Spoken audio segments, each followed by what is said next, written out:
সুপ্রিয় উপস্থিতি, আমরা এতক্ষণ পর্যন্ত আমাদের কাদেরী ভাইয়ের মুখ থেকে অনেক সুন্দর সুন্দর কথা শুনছি। আমাদের এরেন্ডাবাড়ির দাবি দোয়া মোটামুটি তার মুখ থেকে পেশ করা হয়ে গেছে। আপনারা কি বলেন? আমরা আমাদের এমপি সাহেবের মুখের কথাই শুনবো। পাশাপাশি কয়েকটা কথা আপনাদেরকে বলে রাখি। আমাদের এলাকায় যে দুর্নীতিগুলো আছে,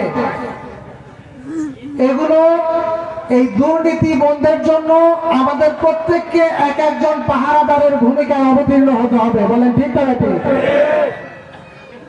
আমাদের প্রতিবন্ধী ভাতা, বয়স্ক ভাতা এবং বিজিএফ কার্ডগুলোতে যে দুর্নীতি হয় সেগুলো বন্ধের জন্য আমাদেরকে আগে আসতে হবে। বলেন ঠিক না ঠিক? পারবো তো ইনশাআল্লাহ? এই নদীর স্থায়ী বাঁধের জন্য আমাদের ভাইকে আমরা অনুরোধ করব। এর পাশাপাশি হরিচন্ডী থেকে জিগাবাড়ি পর্যন্ত একটা স্টেট ফরওয়ার্ড রাস্তা, এটা আমরা তার কাছে চাইবো, দাবি। এর পাশাপাশি আমাদের এলাকায় যে হসপিটাল আছে, ডাক্তার নাই।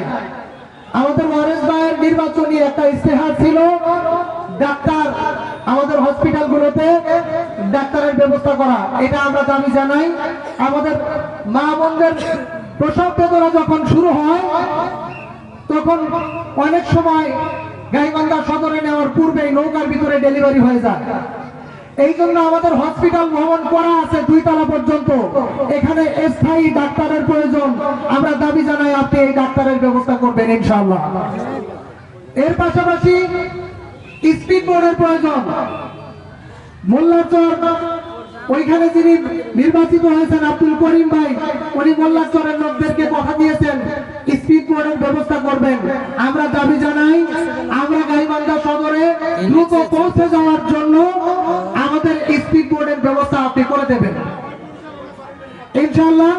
আমরা আমাদের দাবি দেওয়াগুলো যতটুকু পেশ করা হয়েছে আমাদের এমপি মহোদয়ের মুখ থেকে আমরা এই ব্যাপারে কথা শুনবো। আমি আমার সংক্ষিপ্ত বক্তব্য এখানেই শেষ করছি। আসসালামু আলাইকুম ওয়া রাহমাতুল্লাহি ওয়া বারাকাতুহু।